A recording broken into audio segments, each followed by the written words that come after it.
Run all good? Yeah. Yeah, all right. We're gonna start.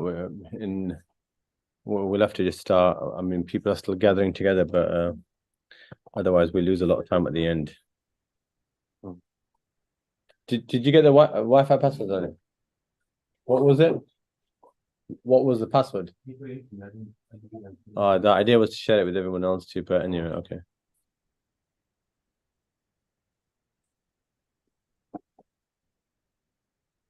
I think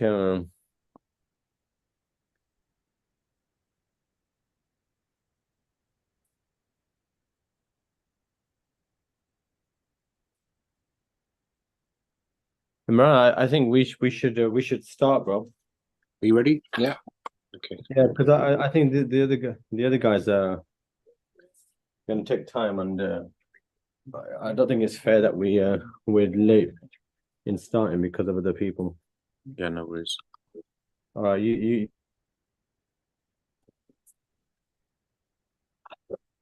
أعوذ بالله من الشيطان الرجيم بسم الله الرحمن الرحيم الحمد لله رب العالمين الرحمن الرحيم مالك يوم الدين إياك نعبد وإياك نستعين اهدنا الصراط المستقيم صراط الذين أنعمت عليهم غير المغضوب عليهم ولا الضالين آمين. Okay, Assalamu alaikum to everybody and welcome to session 5 of the Palestine course. Today we will be covering resistance, looking at the PLO, Intifadas, Fatah and Hamas. We'll also be looking at the negotiations, Camp David, Oslo, and all the way through to normalization. And we'll also be taking a look at the lives of Palestinians, or how they survive under occupation and apartheid. We'll look at the colonies, the security, illegal settlements, the settler violence, detentions, and ongoing arrests. This is all really pertinent things that the Ummah should know about and should concern themselves about, especially in the current time on a daily basis. So without further ado, I'll hand over to our illustrious Ustad, Hafiz Shaban. The floor is yours. all right, Jazakallah khair, alhamdulillah, salatu wassalamu ala rasulillah wa ala alihi wa sahbihi ajma'in. اللهم صل على سيدنا ومولانا محمد كلما ذكره الذاكرون وكلما غافل عن ذكره الغافلون رب اشرح لي صدري ويسر لي أمري واحلل عقدة من لساني يفقهوا قولي رب زدني علما. Assalamu alaikum wa rahmatullahi wa barakatuh to all the brothers and sisters online, those who have joined us on Zoom, those that have joined the live stream on YouTube, and also those, inshallah, that are present here in the room this evening with us. Let me start by obviously firstly praising Allah subhanahu wa ta'ala, asking Allah subhanahu wa ta'ala to send his salutations upon his messenger Muhammad sallallahu alayhi wasallam, and then also asking Allah to make our task easy for us, to facilitate the conversation tonight, and then to allow us to be able to speak eloquently, clearly, and to understand the discussion today, inshallah. So I want to start with those opening words. I've already checked, make sure everyone's got access to the slides. So please make sure that you're actually referring to the slides as we start the conversation this evening. Also want to make sure everyone got the message for the latest video that was issued last week, or this week, in fact, on Zionism. So everyone got that, inshallah. So if you can also please kindly also share that video. If you haven't already shared it, then please share it. Try to comment on those videos too, because every time you comment, you share, of course, that helps to generate content online, and it also helps to obviously circulate. That's the whole idea, to circulate the key discussion points. So please, if you haven't shared, commented, then please try to do that. Inshallah, next video will be out end of or inshallah it'll be in fact it'll be out next week, or this from Monday or Tuesday, inshallah. Lastly, just before we quickly start, just a reminder to everyone that next week we're not going to have a class next week because I'm going to be traveling. So next week there will be no class. So then we will resume the week after, which is the 17th of December, right? And after today, we almost stopped the conversations. We've done all the discussions. We've done all the learning to some extent, in terms of background, history, current dilemma, current context, what is the agenda, what is the issues, etc., etc. So we try to give you an overview of that as much as possible. When we resume on the 17th of December, the questions are going to be, it's going to be the last two sessions I think are going to be one of the most important sessions, because the idea is that we turn those into workshops, right? And I won't be necessarily presenting a lecture or a seminar. It's going to be more of an open conversation. I'm going to pull together what I believe are the top 10 or the top 15, let's say, whatever, questions on the issue of Palestine, right? When it comes to the Israeli-Arab conflict, what are the most frequently asked questions, or what are the questions which are most difficult to answer, right, or to address? How would we address the following scenario, right? So those are the kind of questions that we want to discuss when we come back. So it's going to give you an opportunity to think about it. I'm going to share with you my ideas, my thoughts on the top 10 or whatever those are. Have a look at those. If you want to add your own questions to those, add your questions to those. And then what we will do is we will start taking each question at a time. And I'll prepare some material and some key bullet points and some key evidences, and then we can use those, and then we'll open up the floor and we'll discuss, right? So we'll go through each of those questions and we'll discuss how do we answer it, how do we navigate through legislation, because the whole idea is that you can't say something which, you know, can technically or legally get you into trouble, right? So how do you address it? What are the key arguments? How do we respond? Are we allowed to say this? Are we allowed to say that, etc.? So we're going to try to answer some of those questions for you, right? So those weeks of the 17th and 24th are not to be missed, inshallah. So I just want to give you a heads up. I'll share some of my questions with you. Then please do feedback and add your questions to the discussion, inshallah, right? All right, so we're gonna start. I'm gonna share my screen very, very shortly. Just before I do that, so we a quick context. So the 7-day truce is over. We've seen that the 7-day truce was over on Friday. We saw that the hundreds have continued to die in Palestine as soon as that truce came to its end. We saw the Zionists going back to their war machine, dropping their thousands of pounds of bombs on top of the Palestinian Muslims, non-Muslims, the people of Palestine. We've seen death, destruction everywhere over the last couple of days again.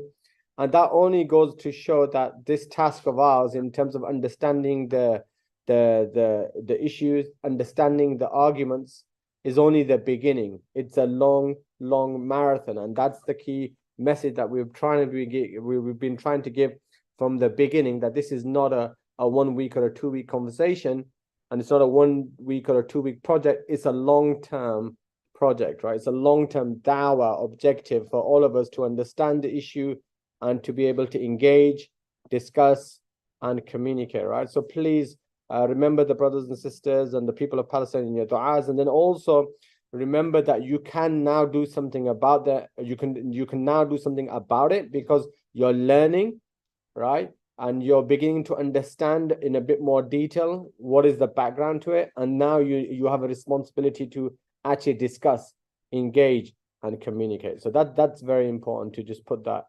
on record before we continue, inshallah, right? So let me now share my screen so that people online can actually start seeing my screen. So let me do that. And then, Bismillah, we will start, inshallah. All right, so you should be able to now see my screen, inshallah. Imran, you can see it? Yeah, everything's good. All right, so this is session 5. We're on day 58, right? Day 58 of the Gaza genocide. And today, as Imran earlier said, we're going to be just finishing off this conversation around resistance and negotiations, right? So this is a topic from last week that we were discussing. We obviously didn't have enough time, and I don't think we're going to cover all the material today too, quite frankly. And a lot of the slides are there for you to actually refer to and review and go through those slides, because it is reference material. So when we're discussing living under occupation, living under apartheid, what does that actually mean? So I've tried to give you some key facts, right, for different areas, and you can look at those slides in your own time and just try to begin to appreciate the daily struggle, the daily lives of the people in Palestine, right? So that's the agenda, and we'll go through it. As Imran was saying earlier, I'm not going to repeat it. Resistance, We'll cover a couple of areas, couple of organizations. It's good to have that background information for us to appreciate. We'll discuss negotiations, right? And what do we mean by negotiations, and what are the key events or key negotiations that have happened up until this stage. And then we'll discuss life under occupation, life under apartheid for the Palestinian people, right? So that's the agenda. Those are also the key learning points. So if you look at slide 3, sorry, right? I've listed the key learning points. If you want to set yourself an objective for the next hour and a half or 2 hours, is when you come out of this session 5, you should know who is Hamas. You should know who are PLO, right? You should know the dynamics that exist between these organizations, right? You should know some of the key events that have happened historically, right? Important events, because we're not discussing all the events, just the important events. And then you should have a bit more appreciation of the struggle of the Palestinian people. At the moment, it might be just quite generic and vague, or the Palestinian people, they're struggling. But how do they struggle exactly? I'm not talking about the people of Gaza necessarily, even though the people of Gaza, it's more well documented, right? So we know a bit more about the people that have lived under Gaza under siege historically. Maybe we're not as clear with regards to the people living in the West Bank. Are they living a life of, like we live in the UK, or the people live in Pakistan, or people live around the world? What is the difference? What does it mean living a life under apartheid, right? Under occupation. So we're going to get a glimpse of it. And hopefully by the end of this session, we get a bit more of an appreciation, right? But as always, we start off with questions, right? We start off with a couple of questions that should, for us to think about, right? And hopefully we will answer these questions during the conversation today. And then also when we have the first break, hopefully, inshallah, we can try to answer some of those questions if we still don't know what the answers are to those questions, right? So what are the questions? Look at slide 4, right? So first question is the Zionists, right? We've discussed Zionism and we've discussed Zionists before, right? Were the Zionists prepared, right, for a post-Zionist state with Palestinian people or not? So did they imagine that when we create this land for the Zionist people, there will still be Palestinians, or did they have an alternative idea in their minds? Were they ready, and was it part of their vision to have a state for the Jewish people where there will be Palestinians, or did they not even have them in the equation? That's the first question. Then we talk about negotiation and negotiations. Why negotiate? What is the value of negotiating? Right? I want you to think about that. And what has been the goal of negotiations? Right? And who is the winner? Who is the winner when we talk about negotiations? Who is the winner? Right? What is on the table when we talk about negotiations? What is on the table? I.e., what's being discussed? What are the points of contention? What are the sticking points, as they call them? Have the negotiations failed, succeeded? Is there a two-state solution? Is a two-state solution the way forward? How can it work? Will it work? Right, so quite a few questions there. That hopefully will allow you to actually think about those questions as we navigate through the conversation today, inshallah. Yeah, so think about those questions, and let's see if you can come up with your own answers, share your answers, and let's discuss later on, right? So let's move on to a quick recap in terms of slide 5. I'm not going to go through all that detail there, but you can see these are the areas that are highlighted in blue, in green, blue. These are the key items that we're going to be discussing today, right? So some of these items we've already discussed last week. Other items we'll discuss today. Don't get intimidated by all the detail. You don't need to know all the detail, right? It's just the key highlighted items. What is Oslo, right? What is Hamas? What is PLO, right? What is Intifada? Let's try to get an appreciation of these key items. All right, so we're going to start off with the slide 6. Inshallah, I'm going to start off with the resistance, right? And last week we were talking about resistance. What do we mean by resistance? Just to make sure it's very clear. Saladin, what do we mean by resistance? Resistance to occupation, right? So we're talking about resistance. This is the Palestinian people resisting against the occupation, right? They're resisting against a foreign invader, right? Foreign people who have come and trying to take over their land. They're trying to take over their homes. They're trying to take over their country, their land where they've lived for decades and decades upon decades, right? So last week we discussed that the resistance of the Palestinian people, it didn't start, a few months ago or a few years ago. It started as early as in the 1930s, 1920s, 1930s, when initially the Arabs or the Palestinian people, they revolted against the British. We discussed this last week, right? So I'm not going to go through that again. But it was the British, the reason why they resisted against the British, because the British had if you remember, they had control over Palestine from 1917.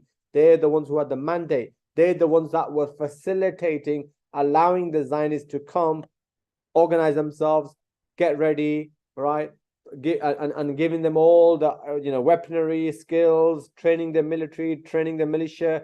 They were doing everything that it takes for them to be ready to declare a colonial outpost in Palestine come 1948. So when the Palestinian people saw that, of course they started to resist against that and what the British were doing in the 1930s, right?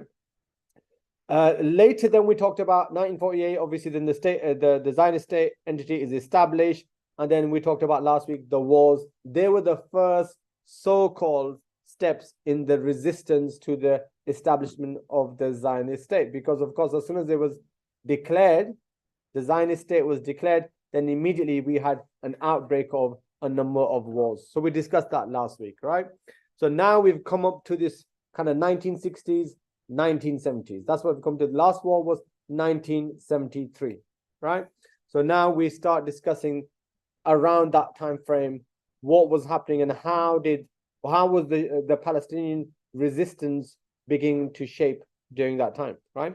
So the first thing that or one of the early things was in the 1950s and the 1960s was these organizations came into existence, right? The PLO, right? The Fatah. So the idea was, as we discussed in the 1930s, was the Palestinians, they had to somehow organize themselves. They had to somehow mobilize. They had to somehow have a voice that would represent their people, their interests. That was the idea. How else do they mobilize, organize, etc.? The British didn't allow them to organize. The British didn't allow them to, organize it anywhere, have any institutions. And really, the British were the ones who were the ones who were firstly responsible for really suppressing the Palestinian people. And therefore, in the 50s and the 60s, the Palestinians now, with the external support, they started to set up these organizations. In came Fatah in the 1950s, right, which is a political stroke military organization, and then in came the PLO, right, the Palestinian Liberation Organization in 1964, right? So those are the ones that really we know about today. When we talk about Palestine, you always hear the the Palestinian Authority, Mahmoud Abbas, right?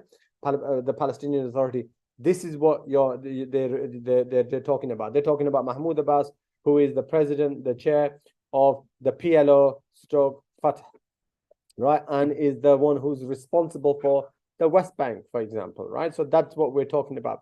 Now, what is interesting that you should know, and it's interesting to bear in mind, is that the PLO, very quickly, when it initially was set up, its goals were very different to what it later became. That's the key thing that you need to know, right? So initially, when these organizations came into existence, their goals were to liberate their land. Your house has been occupied. If you're going to resist a foreign occupier, if someone comes at night whilst you're sleeping and burgles your house, breaks into your house, what's your reaction going to be? Right? You're going to try to save your house. You're going to try to save your family members in your house. You're going to try to protect your property. You're going to try to protect your assets, right? And you're going to resist, right? And any legal forms of resistance within what they say within, you know, a certain context is allowed for you to protect your property, for you to protect your assets, for you to protect your family, for you to protect your life. It's allowed.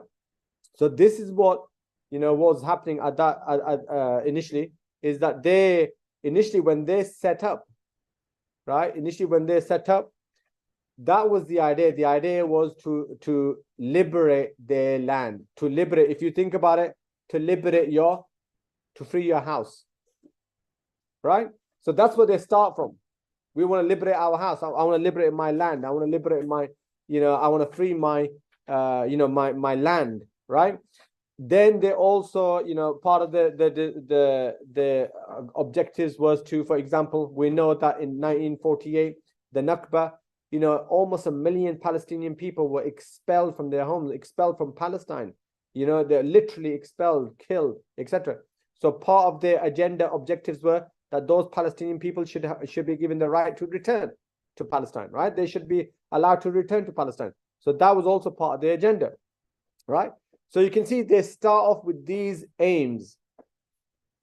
But later what happens with these organizations is, within time, is that they start to change their objectives. They start to change their goalposts, right? So we know PLO, for example, then later in 1988, initially they didn't, for example, recognize Israel, but later now they start to recognize Israel. So in 1988, they recognized the existence of Israel, right? In 1967, along the 1967 borders, right? And then later, which we're going to discuss later, in the 1990s, in the Oslo Accords, they then officially recognize Israel, and they officially recognize the state of Israel, and then Israel also recognizes them, right? So PLO later recognizes Israel, signs the Oslo Accords with the Israelis, right? And then accepts a two-state solution as a way forward, and then effectively signs agreements which gives away territory, which gives away land, which gives away water resources of the Palestinian people. And people, as we know today, people considered the PIA, sorry, not PIA, the PLO, man. That's a bit of a sharp contrast, right? I mean, they're all probably as corrupt as each other, to be honest with you. But anyway, the PLO, they started to consider the PLO as nothing but almost a subcontractor to the Zionists doing their dirty work, because they were even cooperating on security, so-called security, and tipping off, you know, and doing the dirty work for the Zionists within the Palestinian authorities, right? Areas. So that's the PLO in a nutshell, in terms of as an organization. We can discuss it a bit later, inshallah, right?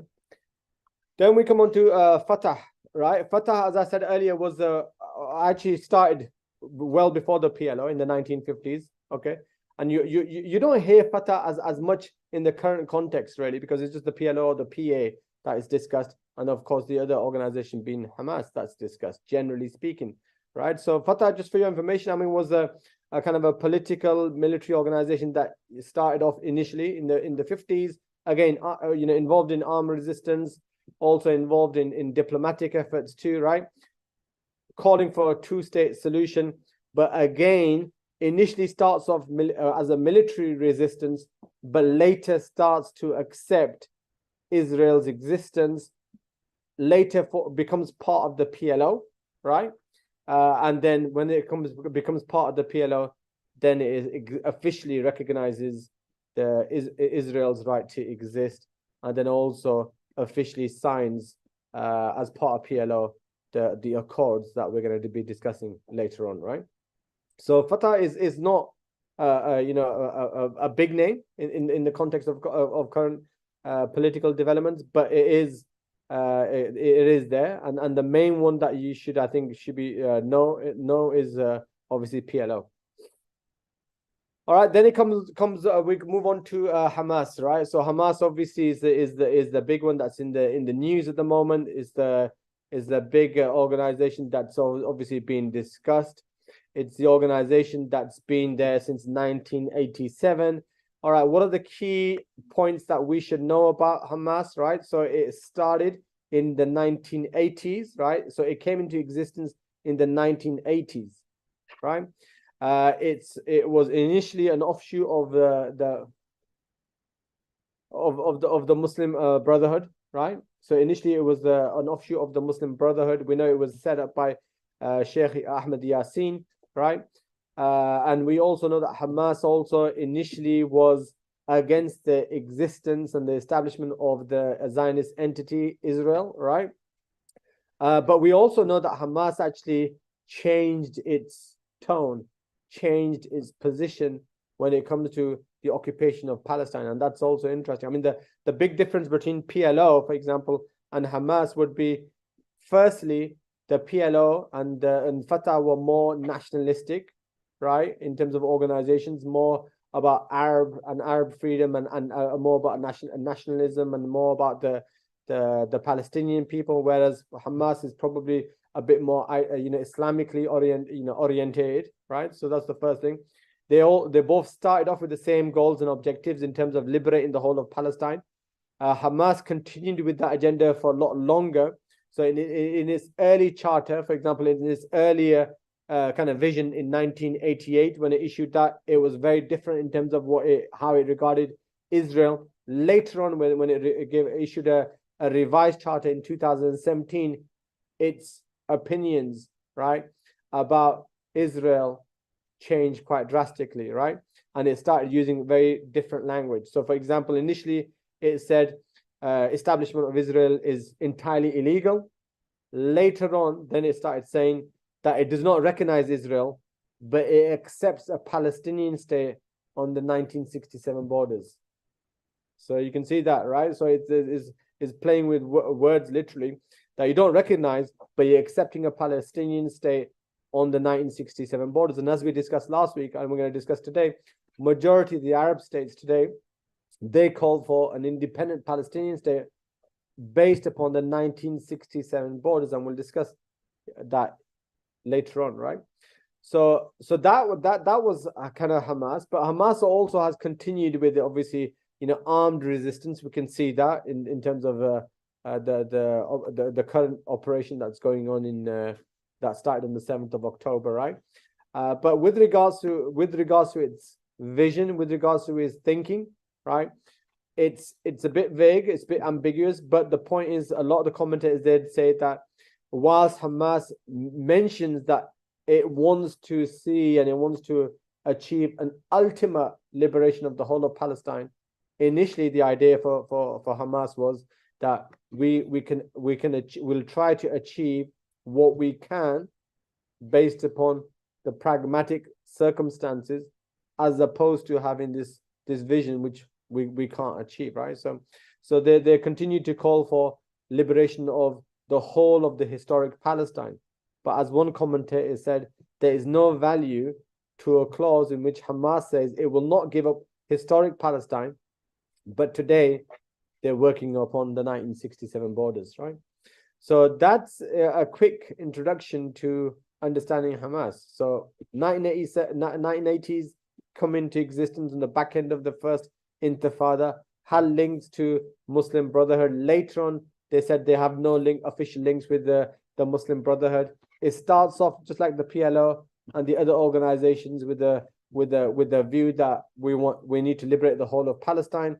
Later, then it begins to accept the reality of 1967 borders and begins to accept some of the political discussions that are going on, signs up to some of the agreements with Fatah and other organizations, right?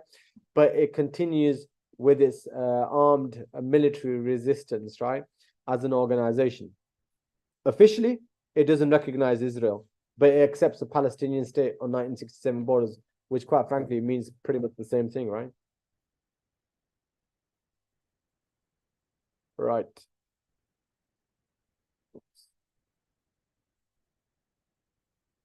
So we're on slide 9 for everyone. So those are in terms of the organizations quickly.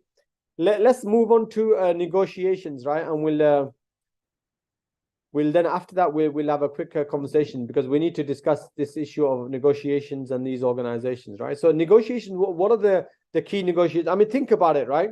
So we've talked about the situation of Palestine being occupied. Now the land is under occupation. We've talked about resistance, right? We've talked about the different forms of resistance that initially came about. And now we're talking about negotiation. So the first question that you got to ask is, why negotiate? All right. I gave a very simple analogy, but it's like me coming and taking over your home. Or God forbid, you being burgled, right? And someone comes and comes and burgles your home, and you're sleeping and comes into your home. You're going to try to resist those people who have invaded your private land, private property, right? Now imagine that they take over, take you, I don't know, make as hostages, or take you and dominate you, right? Later kick you out your home. Now you want access back to your home. You want your home, and you're going to go and use whatever means possible to get access to your home, but you're unable to get your home, right? I mean, these kind of things might happen in places like Pakistan, for example. It becomes a bit more difficult. But what do you do next? Do you then go into negotiations and say, okay, you know what, I'm going to start negotiating over my own property and my own land? I mean, who would do that? Who would actually then start negotiating and saying, yeah, you know what, I'm ready to negotiate with a burglar who's taken over my land, with a thief who's actually stolen my car? What is there to negotiate when someone's stolen your car, or someone's stolen your land, your property? Surely you'd go through the due process, civil process, legal process to get your land back, to get your property back. You got your deeds, you got ownership, you've paid for that land, you've paid for that property. So how can someone else come and take that? And that is why, right at the beginning we've said this, and it's a deliberate ploy to muddy the waters and make this into a conflated and an ambiguous discussion. They say it's a complicated discussion. How is it a complicated discussion? Someone comes and takes your home. Someone comes and takes your land. Someone comes and takes your assets. Someone comes and takes your car. You've got the deeds to that land. You got your deeds to your property. And now someone says, let's negotiate. I mean, what do you want to negotiate? It belongs to me. So now in the context of these political discussions and negotiations, that's the question you're going to ask yourself. Why did they then decide to negotiate? Who's driving the negotiations? Who's winning in those negotiations? What are the objectives of those negotiations? Who's calling the shots? Right? So these are the things that you want to discuss, you want to think about. Are the negotiations failing, succeeding? Right? So when you look at it from that perspective, always look at it from a simple perspective, but it's something that will allow you to understand. Think of your own property, right? What would be your position when it comes to something like that, right? So anyway, the reality on the ground is now the Palestinians or these factions would argue, well, the reality is reality. So now we've got this Zionist entity that exists, the occupier, right? And it is actually an interesting comparison if you make with all of the colonized territories in the past, Britain, France, right? Italy, and some of the other European colonizers who went around the world colonizing lands.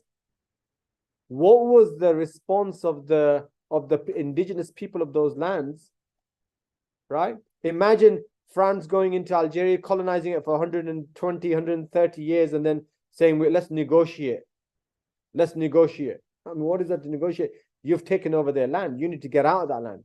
And there was never negotiations. There was the resistance until that land became free, independent, at least some kind of independence. Same applies to India. Same applies to North Africa. Same applies to even the Gulf states or the Middle Eastern states that we discussed previously, were mostly colonized, eventually got some form of independence, even though we know not much of an independence in reality, right?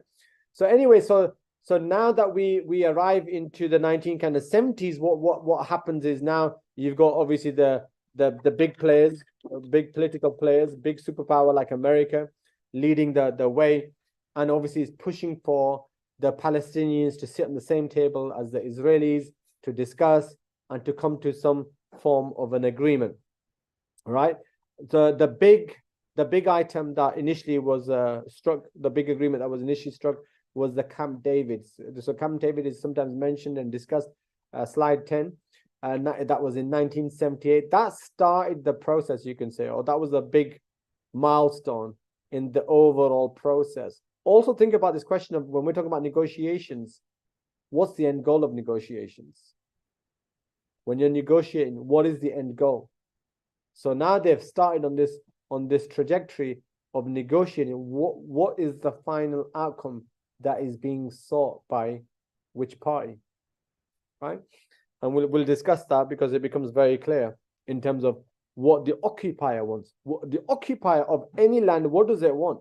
In one word. Anyone? The land.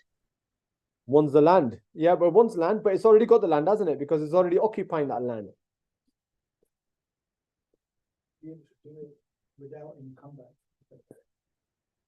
All right, come back, but it's gonna have comeback, right? What does the occupier want on the land? It's obviously got resistance, right? So it's got control. It's got control, but it's obviously still got resistance. What does it want? All right, we'll come on to it. Just hold on to that question, right? So the Camp David Accords, 1978, that brings the first recognition of Israel officially from an Arab government, Egypt, right? So that starts to now, it's the first stepping stone in that direction. Then in the 1990s, right? 1990s, the big ticket item was the Oslo Peace Accords, right? The Oslo Peace Accords. Now, I mean, you might think 1978 and the next big ticket item is the 1990s. I mean, what was happening in those years? I mean, these negotiations take for years, and there's always backdoor diplomacy and negotiations that are happening, right? That's always continuing. There's a lot of other dynamics that you need to remember. Remember, we talked about the people and the public opinion. The public opinion of the masses was always to one of liberate Palestine, right? Was never one of acceptance. You have to remember, we talked about how the Arab rulers were colluding with the occupiers and with the Zionists and with the foreign occupiers, foreign colonialists, right from the time of, working to destroy the Ottoman Caliphate, right? The Arab revolt. So the Arab rulers are not the problem. They're already working in sync with the colonizers, right? It was the people that were not ready and are not ready to recognize, to accept.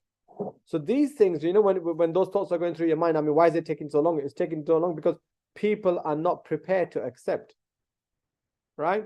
So Oslo Accord comes in 1990s, and in 1990 that was a big ticket item, really big ticket item. But that's when officially PLO, by that time it was led by Yasser Arafat, right? He sits on the same table in America with the Zionists, and they sign the Oslo Accords, right? And that set the formal agreement that the PLO will recognize Israel. Israel will recognize the PLO as the representative body for the Palestinian people.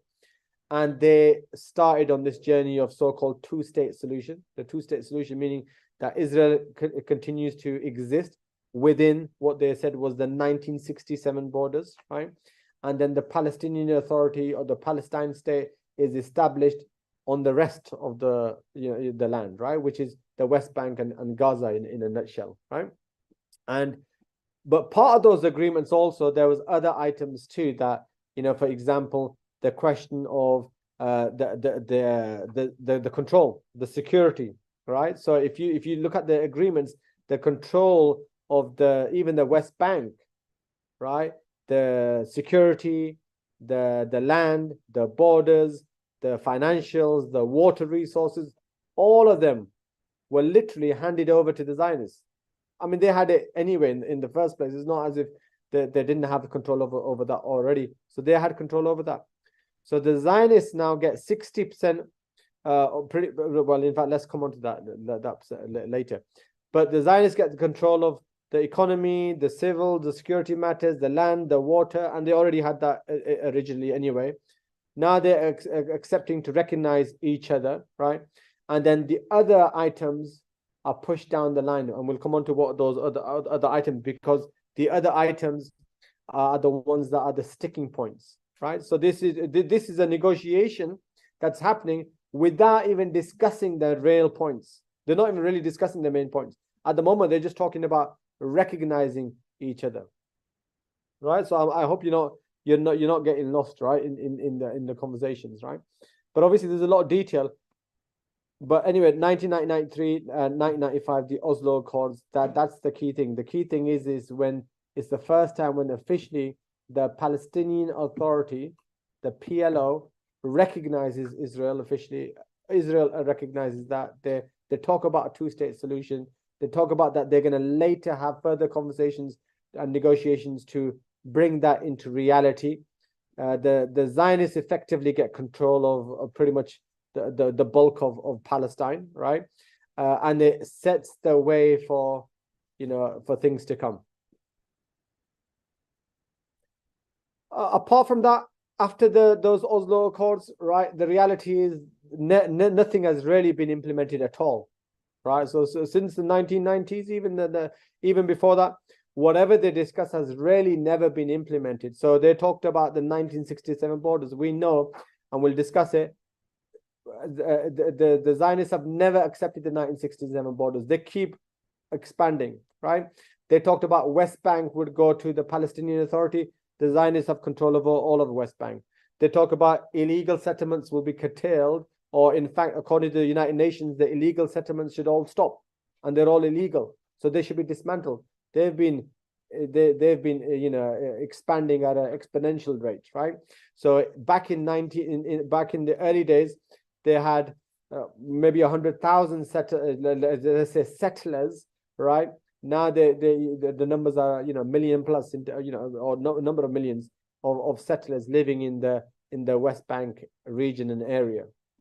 So you can see, I mean, nothing has really been achieved from those Oslo Accords, and the key sticking points, like I said, they never even discussed those. They just kept delaying discussing those key points. After that, you've had other initiatives, right? You've had Arab peace initiatives. You've had the Abraham Accords that we'll discuss slightly, but it's like if I put it in a simple context, it's like saying, let's have a meeting to discuss that we need to have another meeting to progress things. So you're having these fanciful conferences, right? And if you think that this is confusing, then just think like 2 weeks ago, in the current context of the Gaza crisis, the Arab League, right, and the Islamic League of Organization of the Islamic countries, they all got together in Riyadh, right? I think it's about 2 weeks ago. So they get together. There's 50-odd leaders getting together in these massive hotels, enjoying luxurious surroundings, and they all get together to say what? Do nothing. They just conferences and all. Is there a question?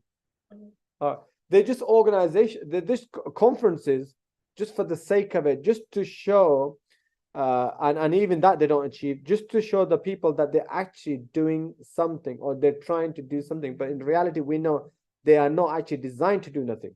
They're not designed to do nothing, and that's why they don't do nothing. And a very clear evidence for that is even now the Zionists, when they've been bombarding Gaza, and when they started after the truce, what was their statement? Their statement was that we've already discussed with the Saudis, with the Emiratis, and the Egyptians, and we already shared with them our plan of a demilitarized, right, northern area of Gaza, right, and they're all in agreement. So even now, sometimes when we look at historical discussions and facts, we think, oh, really, is that really true? So when you look at the current context, it actually demonstrates that it's exactly the same thing that is happening now, which was happening in the 60s and the 70s. It's already been agreed. And that's why you see the complicity of the United Arab Emirates, of Saudi, of Jordan, of Egypt, because they're all part of that planning. All right, so moving on, I mean, then you got the Abraham Accords, and then you got normalization, and then, you know, in terms of where we are currently in terms of negotiations. So when I said earlier, what is the objective of negotiations and who are the winners? We're going to discuss that when we come to the end of it. But I mean, the point is the biggest objective, right? And the biggest goal that the Israeli state has had from the beginning is recognition. Is no one would recognize it. And you've got an Israeli Zionist state in the middle of, and you're surrounded by Muslim countries, Muslim land. So the biggest prize for that entity was for it to be recognized. And until these negotiations started, it was never recognized. So it was always a unofficially loggerhead, war, right? And, you know, antagonistic relationship with all of its neighbors. So the biggest thing, the number one thing that it wants is recognition. As soon as you get recognition, then that's it. You're part of the map. You're part of the territory. You're officially just like anyone else. So the whole conversation about liberating Palestine gets thrown into the dustbin. It's an archaic conversation. And that's why the week before, if you remember the first week when we started, I discussed that Benjamin Netanyahu, when he went to the United Nations a week before 7th of October, and he was showing the map, that map was a map of normalization, was a map that doesn't have Palestine in it. It just has Israel and with its surrounding neighbors. And they were on the verge of announcing, you know, normalization with Saudi, the biggest prize.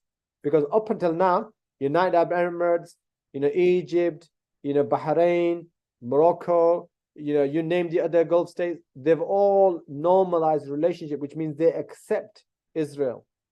They accept Israel, right? So there's only a handful of countries, and the biggest of those countries that as soon as they normalize, everyone else normalize is Saudi. And Saudi is already ready to accept that. They're just waiting for this Gaza crisis to be over, and they're ready to accept the Israel. So that's the biggest item. So right from the beginning, the whole negotiation, the idea, the objective of the negotiation is very one-sided. It's not to liberate Palestine. It's not to create a Palestinian state. It's to, what do we need to do to get Israel recognized? Right? That's one argument. Think about it. And the Palestinian issue is being sidelined. And the biggest evidence for that is the fact that, you know, a week before 7th of October, Palestine was nowhere to be seen, right? It was nowhere in the discussion items. No one was bothered about it. I mean, normalization was, you know, pressing ahead, full speed ahead. The UAE, you know, Morocco, Bahrain, you know, and the other countries. And it was only a matter of time before Saudi. And you can imagine Palestine was long gone. It was the events of 7th of October that suddenly have now brought Palestine back into the discussion table. The last thing which I wanted to quickly mention was the Trump's, if you remember, the notorious Donald Trump deal of the century 2020. Again, I mean, it's not even worth mentioning because it never took off, never got any backing really, and never got any acceptance. But I mean, the idea is that you accept. What are these negotiations? I mean, these negotiations are like you accept the status quo. So you accept whatever is the current status quo. Just accept that as the existing reality, and that's it. Life moves on. That's what it is. All right, but you can look at the details on slide 11, slide 12. I mean, slide 12 gives you a graph, right? And you look at it. So when we talk about the status quo, we're talking about Israeli occupation of 85% of all of Palestine. And then Palestine, when a state is ever established, is based upon 15% of the leftovers of what originally was Palestine, 15%. And when we discuss later, even that 15% is actually horrific. Is actually alarming, even in terms of that 15%. The amount of control, the apartheid that we're going to discuss, right? The amount of control, the limited even, access and life, the restricted life, that it's almost like living, even in that 15%, living in a prison cell. There's no difference. All right, what were the final status issues very quickly, right? So what are those final status issues that were never able to resolve? So you had the negotiations in the 1970s. You have the whole of the 1980s when the intifada of the first intifada takes place. You have the 1990s when the Oslo Accords are happening, 93, 95, right? And then you have the 2000 and the 2000s, and now we're in 2023. These final status issues that were right there from the beginning they've never been able to resolve them. They've never been able to come to any agreements with them. The first issue is the right to return, right? So the Palestinian refugees, the millions of them, right, that fled or were expelled out of Palestine, they should have the natural right to return back to their home. So the Israeli position is no, they can't return back to their home, right? The Palestinian people have the right to return. The United Nations gives them the right to return. The international law gives them the right to return. The Arab states support the right to return. But all of the discussions of negotiations accept and want the Palestinians to accept the position that wherever they are, just leave them. Right? No official, and that's why they can't come to that agreement. I mean, they'll discuss, a very varying degree of okay, what about this, what about that in terms of options, but in reality, there is no right to return as we see it, as it is currently. Then there's the issue of Jerusalem. What happens to Jerusalem? The Zionists, they claim the whole of Jerusalem. They're expanding their occupation of Jerusalem with their settlements, right? And the Palestinians, they want Jerusalem undivided as it once was. Of course, now is part of the occupied territories, right? It's occupied by the Zionists. So there is dispute over Jerusalem, right? So you remember recently under Trump, they tried to make Jerusalem the capital of Israel, right? America recognized it, as did some of the other European countries. Recognized Jerusalem as the capital of Israel, right? And we know that the others didn't, and there was a backlash to that announcement. Not that it makes a difference, but again, there's a conflict with regards to Jerusalem. What should be the state of Jerusalem? What should be the status of Jerusalem? We know even historically, when you look at it from 1948. I mean, I mentioned and I referenced United Nations international law. Just for your information, even though it's absolute useless and it's pointless actually mentioning United Nations, it doesn't make a difference how many United Nations resolutions there are. It doesn't matter what international law says. Even if it's worth the oxygen and my time and the energy to even mention it, I mention it just for reference purposes, but it's a total waste of time. Because these resolutions have existed as long as, the whole idea existed, right? The idea of international law, as Sami Hamdi put it recently in his conversation, he said, if you're studying international law, then stop what you're doing, stop wasting your time. Absolutely useless, because it's just discussion. And that's why I said to you, from the beginning, I said to you, I studied this at university, and I don't want to discuss it as an academic subject. It's just a waste of time. They'll just discuss theories and what about this proposition and what about this negotiation and what about this and what about that. I mean, at the end of it, you can slice it and dice it the way you like. But you've stolen my house, you've stolen my land, you've stolen my home, you've stolen my assets, and you want to negotiate over that. And you say it's a complicated matter. It's not a complicated matter. You've stolen this. It belongs to me. Return it back to me. It's very simple. But anyway, some of the other issues, borders, security, the settlements. I mean, the settlements, we'll discuss the details of them. They have expanded their settlements. All of these settlements, according to the United Nations, are illegal. According to the international law, are illegal. That doesn't stop them from continue to expand their settlements. In fact, I don't know if you know, as soon as this 7th of October started, the Israeli government announced multi-million pounds new settlement projects. So under the cover of everything that's going on, they just announced we're going to start building even further new settlements. No, nothing to stop them. They can do whatever they like. And that's exactly what's happening. And that's why you can see all of these items, they've never been able to agree upon them because of the fact that, you know, the Israelis are not prepared to shift. In fact, now Benjamin Netanyahu is very clearly, he said it a long time ago, Oslo Accords for me is in the dustbin, no relevance. And, you know, I'm going to press ahead with the right-wing agenda that the party has. So right to return, Jerusalem, border security, illegal settlements, right? Those are the issues that were the final stage issues that were always, right from the 1980s or 1990s rather, right? That they've always said that we will discuss these later because they're the ones that they can't get an agreement on, and therefore you just keep kicking the can down the road. All right, slide 14, let's move on. All right, with a couple of questions, right? Why have the negotiations failed, right? So firstly, what is under negotiation, right? Or the question should be, have the negotiations failed? What is under negotiation, right? Number two, never address the core issues, always kicking down the road. Illegal settlements, Israeli settlements have always continued to expand. Right, number four is the whole negotiation right from the onset. I mean, 4 and 5, very similar, disingenuous, right? No political will. I mean, what are you negotiating over? Are you actually even genuinely serious about negotiations, right?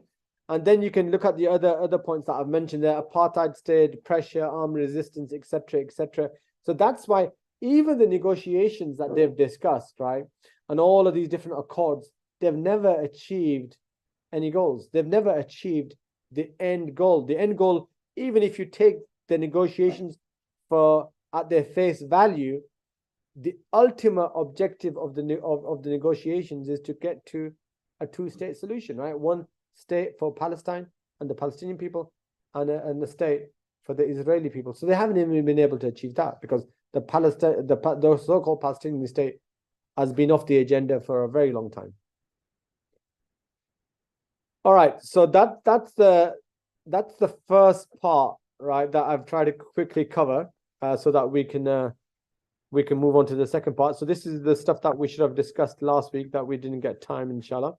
So let's open it up to some questions, and let's just try to digest a lot of information there. Let's try to digest. Let's see what the questions are online, and let's see some of the questions that we've got from the room. For the brothers who came late, right? So right at the beginning, I addressed a couple of questions. So let's reflect upon those questions, and let's see if we can have a quick conversation for about 10 minutes before we move on, inshallah. All right, Imran, let's take questions if there's questions online. Yeah, so one of the questions was, how did Britain get the mandate for Palestine after Ottoman Empire fell? Why was it with them? All right, so that's a question that we answered a couple of weeks ago, but Britain occupied Palestine, didn't it? So Britain moved into Palestine in 1917 with its military. So it militarily took over that area. So it was the occupier of Palestine in 1917, right? So it was there. So if you remember, we talked about the First World War, end of First World War. We talked about Sykes-Picot Agreement, the decline, the fall of the Ottoman Empire. So and then the Arab Revolt. So all of those factors put together, they divided that land up, and certain parts of the Ottoman Empire were given to the French, and the others were given to Britain, right? And that's how they occupied. That's how they broke up all of that territory. And Britain was given, Britain took the land of Palestine, from the Ottomans. Yeah. Another question was, what did the Oslo Accords achieve for Palestinians? That's a good question, actually. What did the Oslo Accord achieve for the Palestinian people?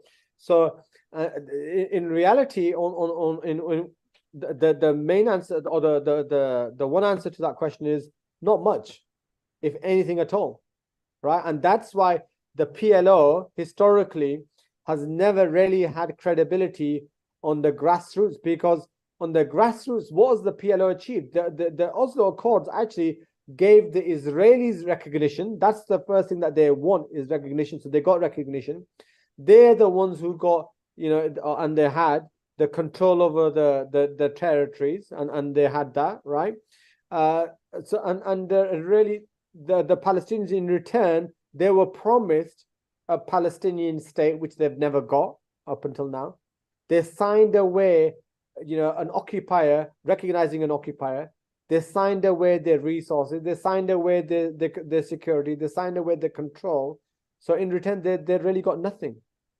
And that's the point. Why are the Saudis ready to accept? I presume they mean accept Israel and normalization with Israel. There's the Saudis, why are they prepared to accept? So this is part and parcel of the normalization process that's been going on for a while, right? So we talked about that the other Arab countries have all recognized Israel, right? So what is it what remains? So Saudi remains. Now Saudi at the moment, as you know, over the last, let's say 10 years, if not more, earlier than that, but last 10 years or 5 years, it's been going through this process of liberalization, right, where they've got rid of the conservative, kind of Islamic outlook that they had, and it adopted this liberal and a more non-conservative approach under MBS. MBS has been liberalizing Saudi, has been bringing in parties, has been bringing in the Western lifestyle, getting rid of the Islamic laws, getting rid of anything that it once had in terms of an Islamic semblance. Part and parcel of MBS's agenda for Saudi was the 2030 vision, right, that he's been pushing on for a long time. It's all about liberalization, opening up the markets, opening up the economy, opening up society, and effectively creating a Dubai within Saudi, right? So part and parcel of that also is its recognition of Israel, normalizing relationship with Israel, its political interest, economic interest, financial interest, right? Strategic interest in terms of normalizing it and just getting on with things, right? So this is why one of the things that we discussed previously was the Arab rulers, right? The failure of the Arab rulers. The Arab rulers, historically, right from the onset, were always in the pockets of the colonialists, and there was always part of the agenda to they accepted the existence of Israel a long time ago. It's just formally they have never accepted it. So the relationships and the cooperation with the Saudis and the Israelis has existed for decades. Backdoor, hidden diplomacy, hidden discussions behind the closed doors. Now they're actually just talking about it more openly. So the only difference is now it's become a lot more open, and they've discussed it openly that this is going to happen, whereas previously they were doing this behind the doors, right? So there's the strategic interest, there's the economic interest, the political interest, and quite frankly, Saudi doesn't even have the appetite. It doesn't even actually care, quite frankly. And if you think that those are just statements, then look in reality. I mean, what has it done for you've almost got 20,000 Muslims that have been massacred in Palestine? It has done nothing. It's done nothing, right? Because it's an inconvenience. The issue of Palestine is an inconvenience, astaghfirullah, for these authorities, because it stops them from continuing life as usual. So the only thing that's stopping that Saudi vision, MBS's vision 2030, where he's created a Las Vegas, right? Previously they used to talk about, Beirut or Dubai is the Las Vegas of the Middle East. He's obviously he's not happy, because why is Riyadh not the Las Vegas of the Middle East, right? So he wants to bring Las Vegas into Riyadh, and why is Qatar holding the World Cup?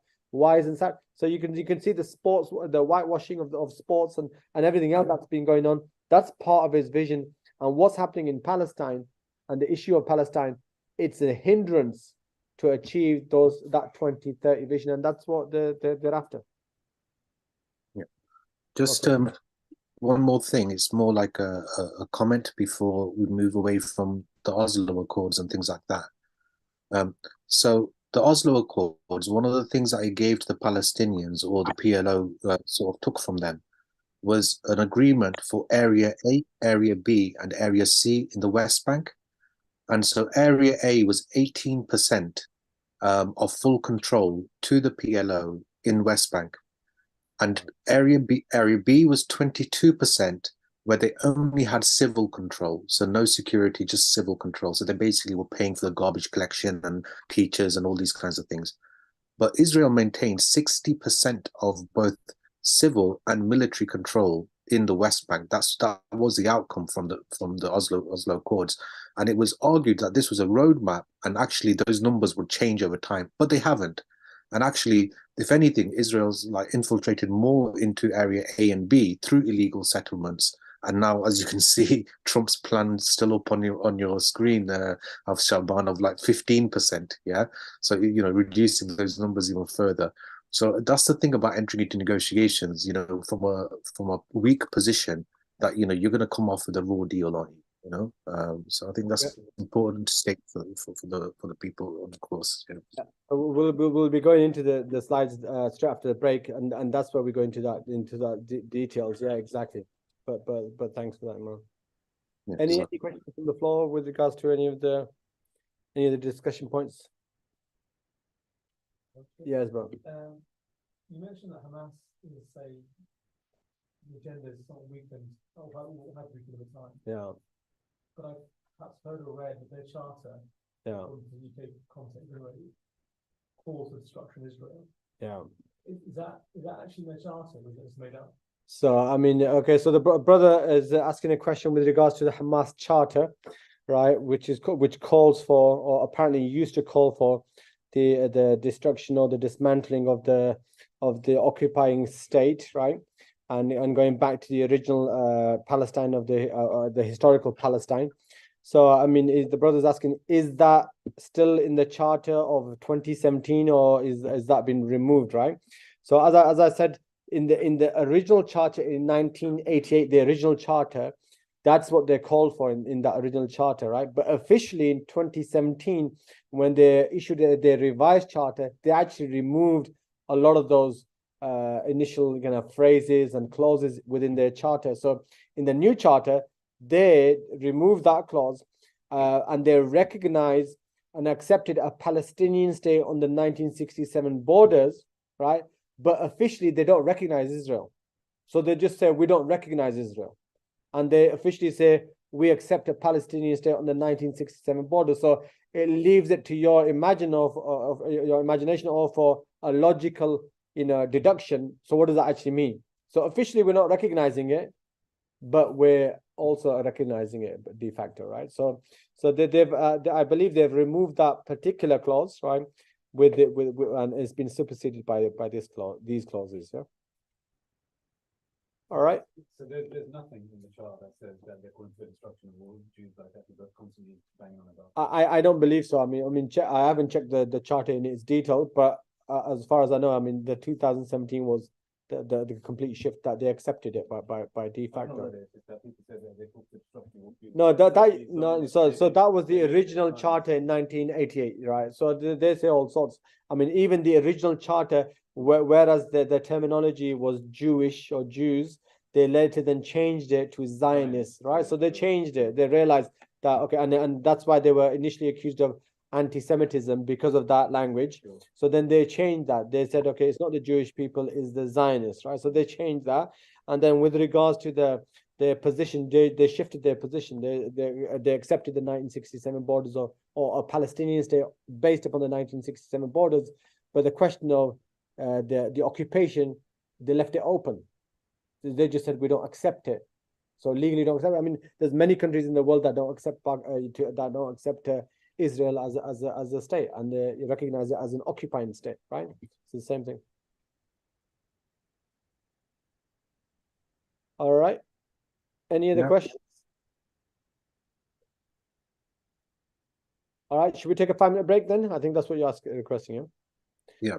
So we'll take a 5-minute break. We'll come back, inshallah. When we come back from the break, then we'll start discussing the current life of Palestinians under occupation and apartheid, and we'll discuss some of the things that you just mentioned right at the end, Imran, with regards to what was the outcomes for the Arabs or for the Palestinian people out of the Oslo Accords. Yeah. All right. So 5 minutes. Great. Thank you.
I'm not even talking about going into in enough detail.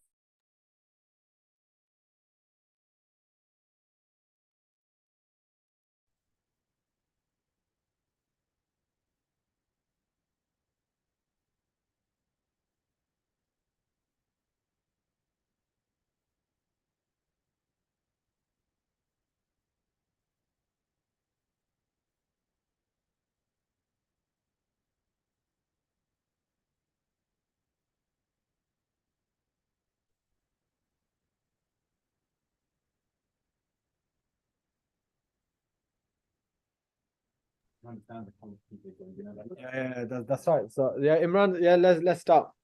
Yeah, you can, Okay, when you're ready. yeah, Sab, over to you. Second half, inshallah. Yeah, let me share my screen.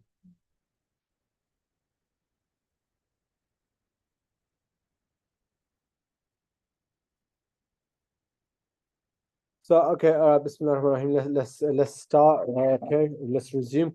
So I mean, some interesting discussion points with some of the brothers, some people here in the room with regards to some of the things that we were covering today.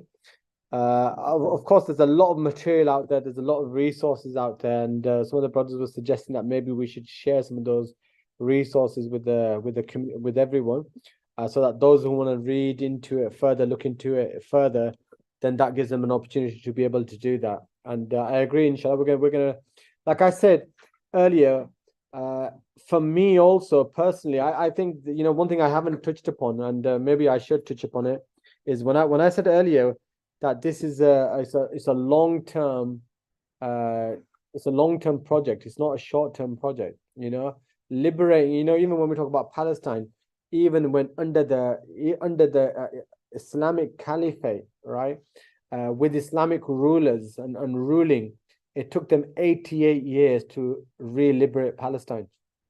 To liberate Palestine. So 1099 to 1187, 88 years. And that's with all of that apparatus under your disposal. Obviously, they had challenges, but 88 years.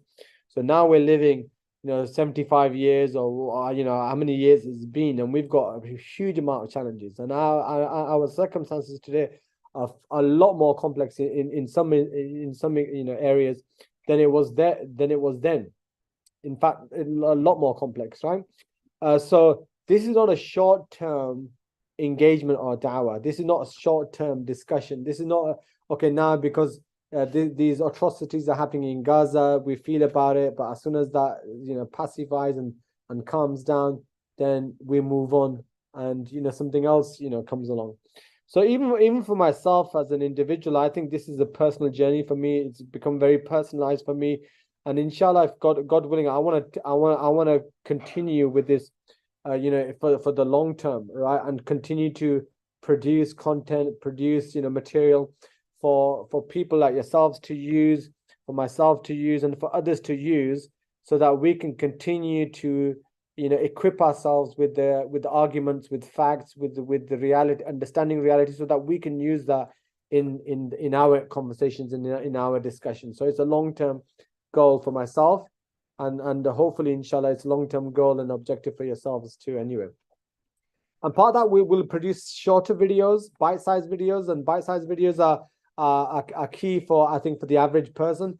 But for the people that are interested in further reading and further videos and documentaries, absolutely, we'll try to make some of these resources available for people, inshallah ta'ala. I still need to think of how we do it, but inshallah, we'll try to make that available. In the first instance, I always tell people, refer to Al Jazeera. I mean, Al Jazeera have done an amazing amount of work, and they've produced a lot of infographics and a lot of documentaries, and they are fascinating and very, very eye-opening and alarming. So I do recommend you to actually use that resource and that material that's already available. All right, so we move on to the second part, and the second part is about all of these negotiations have failed, right? None of them have achieved their objective. Okay, and one of the questions that I asked earlier is that with regards to negotiations, who is the actual winner? Is there an actual winner? Have they failed? Have they succeeded? Any thoughts on those questions? Who are the actual winners of these negotiations? Any thoughts on that question? Anyone? Israel. Yeah. All right. Well, I'll see if you're going to say something. I don't think there is a negotiation because You don't think what? Sorry. there is a real negotiation. Yeah. You've got the bully on one side and you've got the oppressor. Yeah. Exactly. They can resist it. But Yeah. Right. Okay. Exactly. So online Israel, the West. I mean, absolutely. If you think about it, the whole negotiation from the onset were all driven. Like I said to you, if you look at the premise of a negotiation, who negotiates with someone who's come and stolen your property? No one negotiates with that. It's nonsensical. It doesn't make sense, and it doesn't exist. I mean, Britain didn't negotiate when it comes to the Falkland Islands with Argentina. Britain doesn't negotiate with any of its own territories that is occupied previously, right? So why then expect another nation, right, another people to actually negotiate over a land that they helped an external party occupy? It doesn't make sense in that stretch of from that perspective. So the whole agenda behind negotiations was a Western agenda. The whole idea behind the negotiations was to get legitimacy and acceptance and recognition for the occupation. That's the whole idea. From 1948, that's been the agenda. And everything that you've seen in terms of the negotiations, the accords, the so-called phony wars, all of them. I think today, in today's context, if something has really become really apparent, right? What has become apparent is that all of this has been a theater. And you know what? I said something, and then it's always good to see it backed up by someone else who's a bit more of an authority than I am. I'm no authority. But I mean, there was a social media, social message flying around not too long ago, which said, if the Gazans, and this current crisis has lasted 58 days, how come the wars in the past have lasted 6 days? And I said this, last week when we were discussing it. I mean, it shows you it was such a farce. It was such a farce that it was all orchestrated, and you can see is orchestration in reality, because how can the Zionists can't take over Gaza after 58 days of bombardment, using all this artillery and all of this weaponry that America is supplying it, and they're still struggling on the ground to be able to achieve that. But in the past, you had Egypt, you have Jordan, you have Lebanon, you have Syria, all of these countries supposedly trying to resist, and then they all lose in 6 days. So it's all a theater, right? Then you talk about all of these negotiations. What are they trying to negotiate? And all of these accords. So right from the beginning, we see that all of these Arab rulers have been aligned, and they've been put into their positions by the colonialists. So it's the same agenda that's being run. And that's why today when you see Arab League and the Islamic organizations coming together, they don't do nothing apart from just empty words and rhetoric. And so you can see all of that in reality today. So all of this has really exposed that and made it clear in a way that we could never understand and appreciate historically. So now when it comes to normalization, the whole point is that the winner is, of course, the Zionists, is the Israeli entity, is the Americans, is the West. They are the only ones that are winning. The Palestinians, as you can see now, yesterday, I've been the only ones that have actually suffered. They're the losers, because they're the ones who have lost everything. I mean, as an occupier, what have you got to lose? You only gain.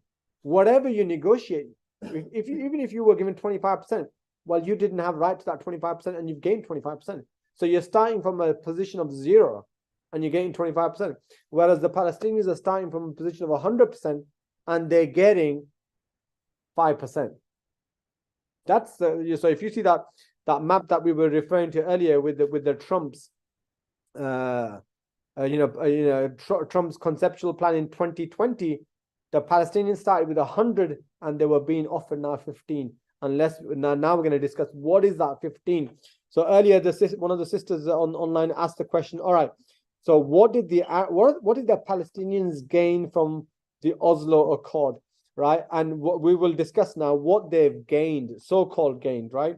And the chair, Imran Arif, earlier you kind of summarized it. If you look at slide 17, I mean, it's quite horrendous. So on the back end of the Oslo Accord, when the Oslo, there's two parts to Oslo, 1993, 1995. 1995, what they agreed was that, all right, we need to, so this is the idea, look at this, follow the thinking. The thinking is, all right, we need to create a future Palestinian state. So the future Palestinian state is obviously going to be in Gaza, and it's going to be in the West Bank, right? So these are the territories that Israel didn't occupy before 1967. After 1967, it occupied West Bank, it occupied Jerusalem, right? Before, it didn't occupy those territories, right? So the idea was, all right, so the Palestinians are going to eventually, establish the state of Palestine in these territories. So therefore, we need to take some steps towards getting the Palestinian people there. So what we'll do with West Bank, we'll split it up. So this small area of West Bank, they then divided this into three categories. Earlier we was talking about zone A, B, C. They call it zone A, B, and C, right? So you'll see this on area A, B, and C, slide 17. And then again, to really make it simple for you, that area of the West Bank, they divided it into three. And who took the lion's share of that? 60% of it. The Zionists took 60% of it, right? So the small parts of it, the 18% plus the 22%, which is the 40%, they said, okay, we'll give this to the Palestinian people. I mean, they already had that, right? And all of this is occupied territory in the first place. Even if you use their criteria, international law, United Nations, it's all occupied territories. It's known as the occupied Palestinian, territories, right? That's what it's known as. But look at their negotiating, and look at their arguing, right? So they took 60% of that. Even that they took 60% of, right? And then they've got the security, the control over all of that area. So even the areas A and B, right? The Zionists, the Israelis, they actually control the security even of that area. And we've seen that they can go in whenever they like and raid whenever they like. And they they have full control of the borders. They have full control of the security. They have full control of the checkpoints. They have full intelligence. They've got intelligence databases that they've created on all the Palestinians. They know exactly who's who to the absolute individual levels. And we'll talk about how they've managed to get all of that information. So when you talk about Oslo Accords, what are the Palestinians, what did they get even from the Oslo Accords? The answer to that question is very, very little, if anything at all. Now, the only people that really get something is who? Apart from the Zionists, the Israelis. Who else do you think wins in this situation, and hence the agreement of the agreements in terms of the Oslo agreement? Who else do you think might gain something from this? Somebody said the PLO. Exactly, the PLO. Do you understand? So when you I want you to take, and I keep going back to it. Go back to the Arab rulers, the Arab revolt who fought against the Turkish Ottomans, who aligned with the British, the French. Who were the ones that were gaining? Was it the people that are gaining, or is it the Sharif of Hussein that's gaining, or is it the other King Farouk that are gaining, or is it the others that are aligning with the British that are gaining? It's the individuals that are gaining, because for them, I'll become the president, I'll become the king, I'll become the president of the so-called Palestinian state that is built upon what? But I'll get the title, and I'll get all the funding that will come through me, and I'll become the figurehead. So the only people that are gaining is the PLO, because they're getting a position of authority and a position of rule, quite frankly, right? And that's why on the grassroots level, they have never had the support. So even when they turned to elections in 2007, all the people voted for Hamas, and they didn't vote for the PLO.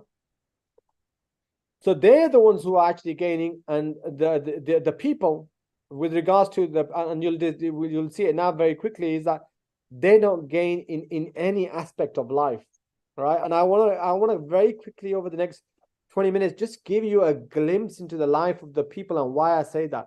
So firstly, now you're living in this area.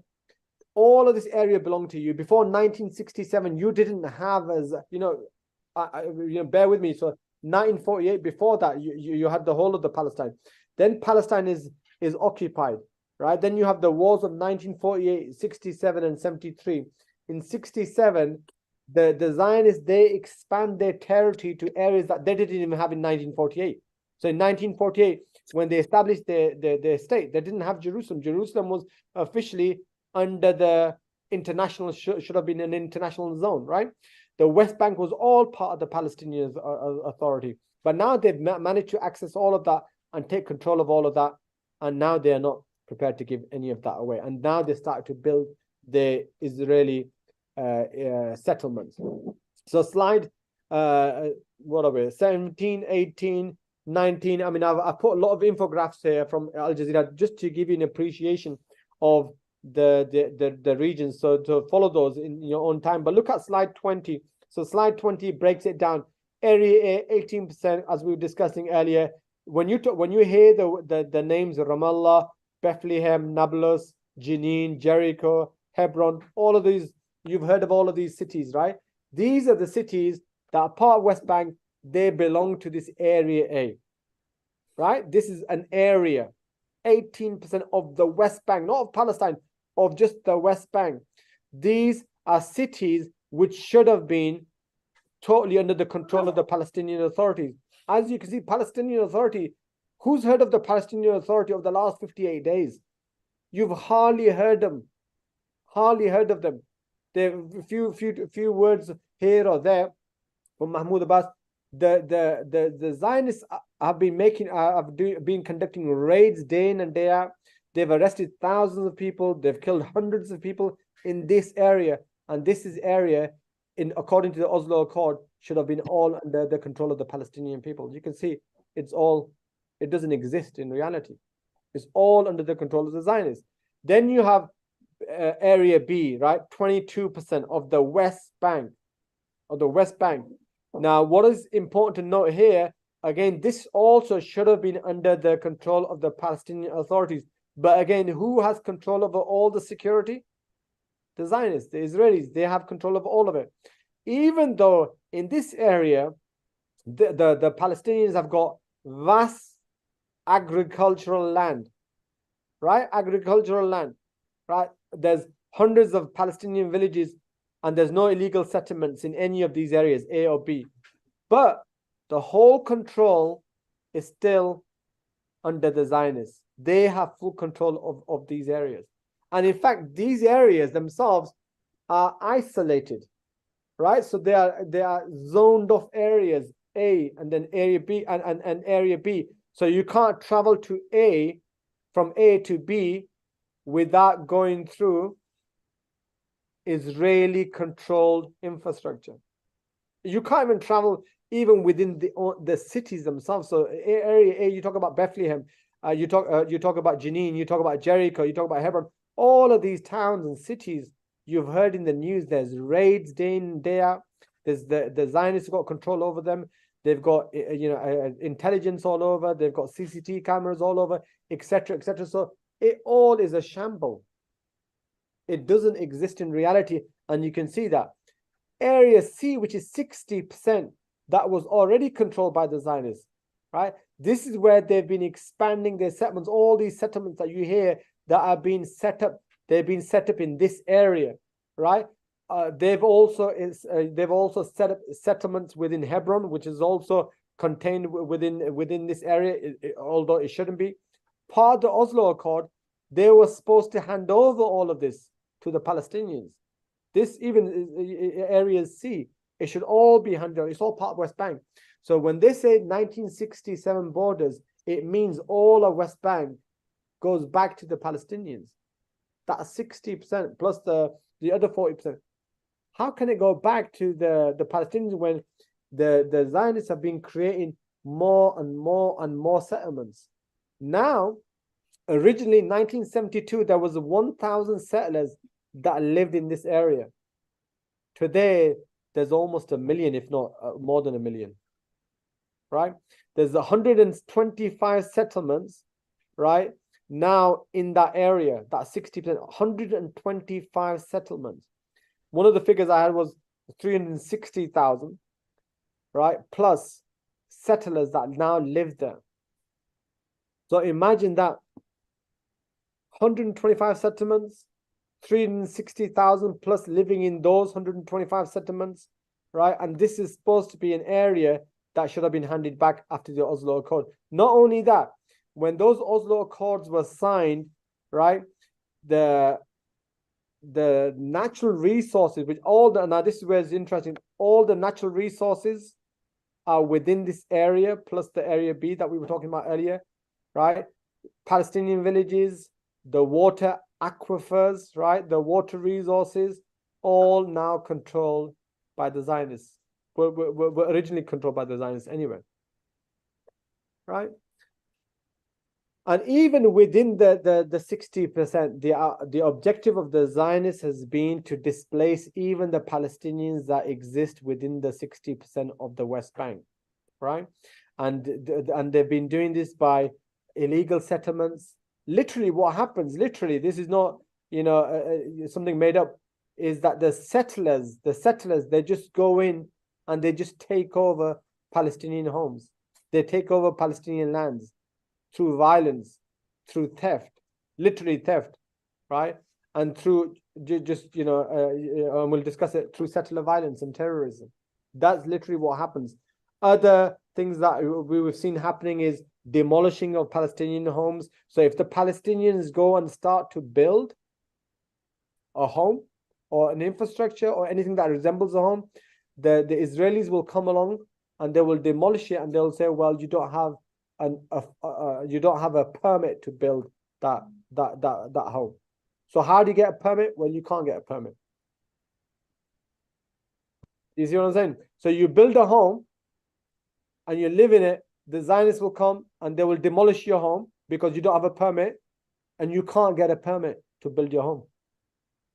So that's the way those Palestinians are living, even in that area, right? And those are the kind of challenges that you have, that you can't even actually build a home, and you can't even own a home in your own land, right?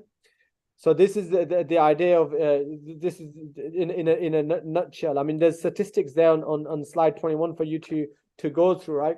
Jerusalem, right? So Jerusalem was all Palestinian in the past. So obviously this became part of the occupied territories in 1967. Now you've got 370,000 settlers just living in East Jerusalem. You got 40% of East Jerusalem, which is now Jewish, right? Because of the Zionist migration and the settlements that have been actually built within Jerusalem, and those settlements continue to increase even within Jerusalem, right? And you can see the slide 22-23, which gives you the graphs and the numbers, right, on Jerusalem. But I want to quickly focus on the illegal settlements, right? So the illegal settlements that we're talking about, these are all illegal according to the United Nations and international law, for what it's worth. Some of the latest statistics, 750,000, right, Israeli settlers living in 250 settlements in the West Bank and East Jerusalem. This is all Area C. This is all the area that should have been handed back to the Palestinians, right? More than 500,000 Israelis live in more than 200 settlements, etc., right? So you can see a lot of different statistics based upon which statistics that you see. And the settler growth, right, is faster than those that are living in actual Israel. So all of these areas that we're talking about, we're not talking about Israel right now. Do you understand? We're not even talking about Israel. We're talking about West Bank. We're talking about the area that's been designated for the so-called Palestinian state. We're talking about an area, according to Oslo, should have been given back to the Palestinians. We're talking about an area which is designated by United Nations international law, if you use that standard, as illegal. But it doesn't stop them. It's just they're just pressing ahead. And that's why we'll discuss later. In fact, I don't want to jump ahead, but we'll discuss it later, yeah? All right, so then you got the settler, the illegal settlements, you got the settler growth faster than even with the growth that's happening within Israel itself, right? And then you got settler violence, and then you got settler terrorism and terrorist organizations that exist within the settlers. And if you haven't seen the videos, you have to see the videos that are out there. But look at slide 25. It gives you a quick glimpse of the kind of level of settler violence that we have seen over the last couple of years. And at the moment, if you follow it, you'll see what's happening. But I want to give an example of a case study very quickly that happened at the beginning of this year. I don't know if you remember it. It's a town called Hawara. Yeah, Hawara. In February this year, right? It made headlines to some extent, but obviously not in the Western press to the same degree, where far right settlers, they went on a rampage, right? In Hawara, which is an area or a town next to Nablus. Nablus is part of which area? Area A. Area A, right? They went onto a rampage, and they burned down, right? They torched down 100 cars of the Palestinians, 30 Palestinian homes, right? 30 Palestinian homes, 390 Palestinians hospitalized. Settlers shot, arson attacks, beat Palestinians with metal rods and rocks, and this was all over the press, Palestinian press, right? So imagine all of that happening, right, in an area which you're supposed to be controlling by the Israeli settlers, right? After all of that happens, the right-wing Israeli Minister of Finance, Smotrich, however you say his name, he made this inflammatory statement, and it was responded to even by the Americans, and he said, "I think the village of Hawara should be wiped out." This is slide 26. After all of that, the Zionists, they arrested 8 Jewish settlers who they said was responsible. 8. So hundreds of cars, 30 Palestinian homes. What, you really think 8 people did all of that? I mean, there was gangs of them. But even if you leave that to a side, they arrest 8 of them, and days later, all of them released without charge. All of them released without charge. Right? This is the reality of life under apartheid and under occupation. And Hawara is a very clear example of it. And that happened this year. Amnesty International, they said, and they issued a press release on this, they said, slide 26, settler violence in Hawara is an ugly reality of Israeli apartheid. Right? This is what happens in the West Bank, which should be, or apparently is part of so-called a Palestinian state in the future, but in reality totally controlled by the Zionists. Then you got security control. We talked about the security already, totally under the control of the Zionists. They control the borders, they control airspace, natural resources, communication, transport, infrastructure, financial system, you name it, they control it. I think one thing that we don't know is that they've created this wall around Gaza, right? I don't know how many of us actually know that they've actually created a wall across the West Bank also, which separates, which separates the East and the West, right? So they constructed this wall to divide further. And then when it comes to checkpoints, look at these statistics. 700 road blocks, obstacles, 140 checkpoints. 140 checkpoints, 700 road obstacles. Imagine 70,000 Palestinians have to cross this every day just to actually go to work. Imagine that. Yeah. And then you can see the slides on the 27, 28, 29. You can see the pictures, right? And you can see the infographics to actually give you an appreciation of it, right? Then we talk about the prisoners and the mass arrests and the arbitrary detention, right? So the prisoners, now recently, for example, there was this truce where they started to negotiate and they were releasing the Palestinian prisoners. The fact of the matter is they arrest more Palestinians than even they release, right? And that's why when the resistance, where you might think, why did they Why did they come? Why did they negotiate the release of the prisoners? Because there is no other way of getting those prisoners released. Those prisoners are arrested, put into prison, and held in prison for as long as they like, without any charges. And just for your information, there's a two-tier legal system in Israel, under the occupied territories, right? One system, which is for the Israelis, which is the normal courts. For all the Palestinians, they don't go through normal courts. They go through military courts. Right? 1 million Palestinians have been arrested since 1967. Today, there's over 10,000 that are in custody. Right? And we know the others: beatings, torture, prisoner abuse. We all know all of that. But it's not even that. If that isn't bad enough, then you got arbitrary detention. Arbitrary detention means they can just come pick you up and arrest you, and you're gone. No reason for why they do that. No reason for why they do that. And they can say anything they like. They can just go and pick up and arrest. But it's not even just, it doesn't even actually stop there. Actually, it's the children in custody. It's the children that they actually arrest. If all of that wasn't bad enough, then you've got hundreds of children that they will just go and they will just arrest. So they can just go pick up Musab, 8-year-old, 9-year-old, and just arrest him, and he's put in prison. And that's why you saw some of these emotional scenes when some of the children were released. I mean, it's disgusting how the Western media actually cover it. When it comes to the Israelis, they talk about children. When it comes to the Palestinians, they talk about captives being released or prisoners being released, right? 9-year-olds, 8-year-olds, 10-year-olds in prison. And they have to go through military prisons, military judiciary, right? When they're transferred between courts and detention centers, they're put into cages. Imagine these kids put into cages when they're being transferred between courts and detention centers. The Save the Children charity reports 86% of the children are beaten. And all of this stuff, it shouldn't surprise us at all.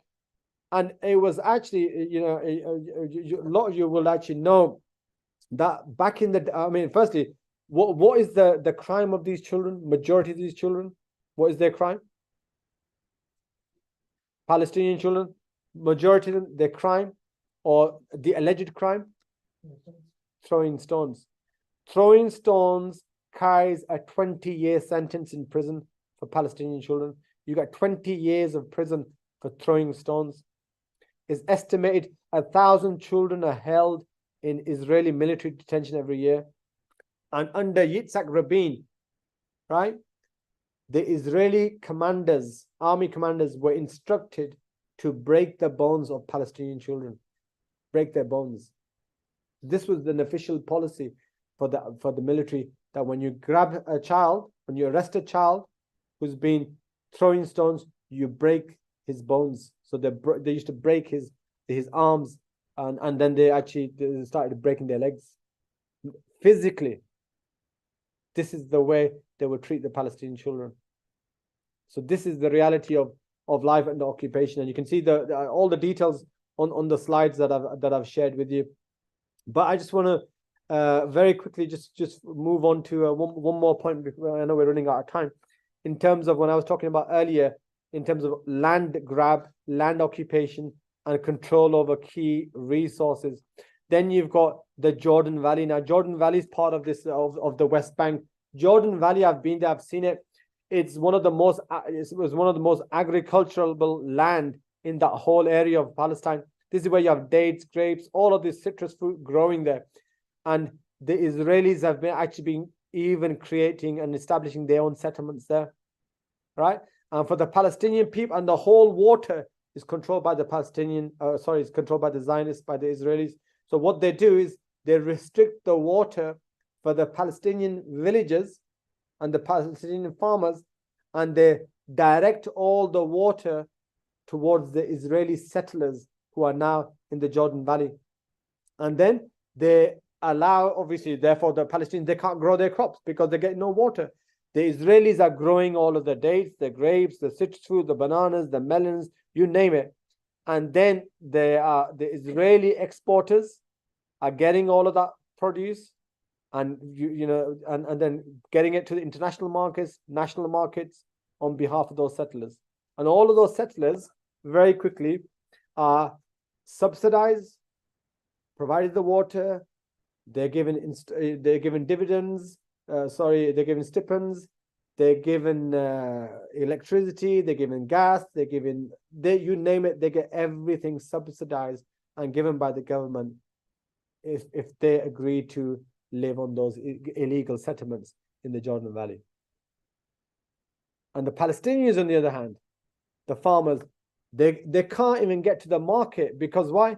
Because they've got the checkpoints, they've got the blockades, they've got all the problems from initially even having access to water, never mind being able to actually get to the market. You've got a long road and a process to get to the market.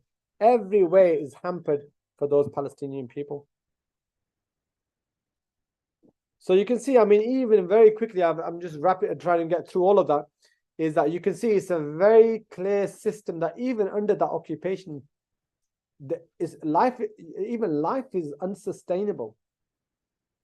Life is almost unsustainable. I mean, how they are getting through life in that context, in living in those circumstances, wallahi, is beyond my imagination. Imagine living in those circumstances. And then there's a brilliant documentary on Al Jazeera. It's all about the artificial intelligence and the cameras within these areas that I've talked about. So now they've got so many cameras, and they use artificial intelligence, that they've created a database for every single Palestinian within that region of the West Bank. So when you're walking on the street and they've got checkpoints, the cameras already have identified who you are. The people at the checkpoint already know who you are. They know your name, they know your family members, they know whether you're arrested before, whether you haven't been arrested. They know everything about you. Yeah. And they use artificial intelligence, and they've actually got weaponry where they've got weapons, and they've got I forgot what they call it, that it runs on artificial intelligence. So when it recognizes a face that is actually wanted, it can automatically fire without even needing human intervention. And then they've made this technology and this information available to the settlers. So the settlers, they have all the information on the Palestinians, and they can actually use that information on their apps to identify Palestinians and who's who. So you can see the way they've actually controlled it, using artificial intelligence, using cameras, using all the legislation, using the system. That's why, I mean, you got the likes of the human rights organizations, you got Amnesty, Human Rights Watch, that label Israel today as an apartheid state, because the whole system is built upon a different system for the Palestinians and a different system for the Israelis. And this is the area, and this is the region in which they say we want to create a Palestinian state. Right, so there's a lot of information. Go through the slides, have a look at it. Let's have a quick opportunity for any quick questions, inshallah. But I mean, the idea was just to give you an appreciation of how difficult life is for these Palestinian people who are living in that West Bank. Whether you're living in Zone A, Area A, B, or C, it doesn't make a difference. Whether you're living in Gaza, it doesn't make a difference. It is just bad. It's just as bad as one another.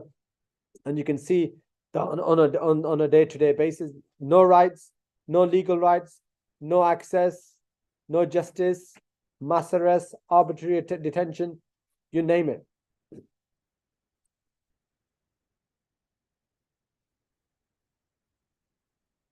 So we just have one question, and it was about the Oslo Accords. And the question was who was leading the negotiations? Was it Norway, or did they just take place in Oslo? No, they just took place there. It's the Americans. With the PLO and the Israelis. Yeah. Yeah.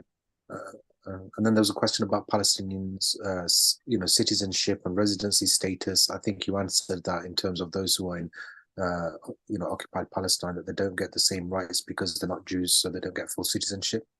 No, they don't. And those that are actually living in Jerusalem or within Israel, right? So even them, whilst they might have an identity or Israeli so-called citizenship, they've got new laws now that actually strips that away from them if they are, found guilty of anything which is anti-Israeli or anti-Zionist. So, I mean, for what it's worth, yeah, they have got some kind of form of citizenship, but that's obviously been taken away from them with new laws and legislation. Yeah, that's it from online. All right, fine. Any quick questions from the floor? All right, so we're 8:30, so we've arrived at the end, inshallah. So the slides are there, a lot of information in there. Please have a review of it and, at your own time. Just a reminder, no session next week, inshallah. And then we'll resume the week after, where we will discuss in workshop styles the frequently asked questions with regards to Palestine and the Palestinian issue. And I will share with you my kind of top 10 questions, and please feel free to add to that. And then we can take it from the week of the 17th of December, inshallah. Jazakallah. Assalamu alaikum.